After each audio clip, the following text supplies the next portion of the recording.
લાકડાના ટુકડાને કાપ્યા વિના તેને નાનો કેવી રીતે બનાવવો?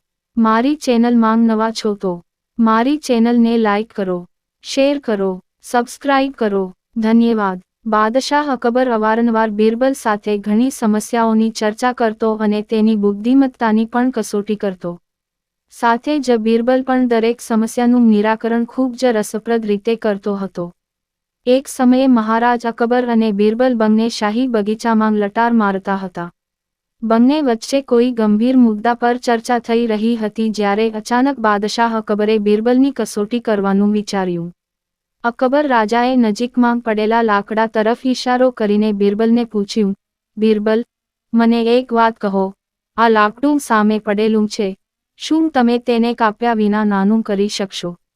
બિરબલ સમજી ગયો કે રાજા અકબર શું વિચારી રહ્યો છે અને રાજા અકબરને લાકડા આપતાં તેણે કહ્યું, હા મહારાજ, હું આ લાકડાને નાના ટુકડા કરી શકું છું. બાદશાહ અકબરે કહ્યું, તે સારું કેવી રીતે હોઈ શકે? પછી બિરબલે નજીકમાં પડેલું એક મોટું લાકડું ઉપાડ્યું અને રાજા અકબરને આપ્યું અને પૂછ્યું, મહારાજ, આમાંથી સૌથી નાનું લાકડું કયું છે? અકબર રાજા બિરબલની ચતુરાઈ સમજી ગયો અને તેને નાનું લાકડું બિરબલને આપી દીધું અને કહ્યું, ખરેખર બિરબલ, તેમ લાકડાને કાપ્યા વિના નાના ટુકડા કરી દીધા છે. આ પછી બંને જોર-જોરથી હસવા લાગ્યા. વાર્તામાંથી બોધ.